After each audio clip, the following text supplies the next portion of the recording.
Hand making a little detail can put a cool twist on the costume. Welcome to part 4 of my Yumi cosplay from Code Lyoko, and today we're gonna work on the obi cord. Now if you want, you could just buy it, but I decided to make mine from scratch. I grabbed some red rat tail cord and cut 8 pieces approximately 2 to 3 times longer than the final length that I want. Because these are gonna be really long and fiddly, I rolled them up onto handmade spools from an old Pop-Tarts container. And it looks something like this. Next, I tied all 8 of the ends together into a knot, and then set them up on my Kumihimo wheel. This is really straightforward to do, but pay attention. First, set up the pieces on each side of the 4 directions, and then take the one on the upper left, and move it down to the bottom. After that, take the bottom right, and move it to the top.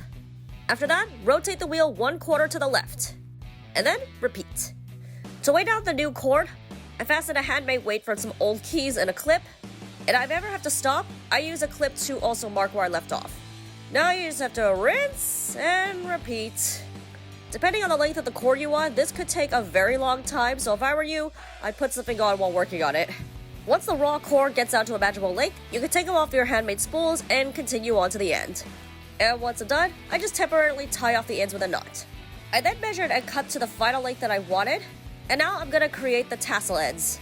I'm not gonna explain too much because I've done these for previous cosplays, but I basically wound some embroidery floss on a cardboard pattern, tied and glued it to the ends of the cord, and then tied it at the top.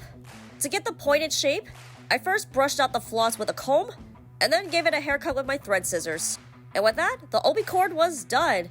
Stay tuned for the next part where I put everything together.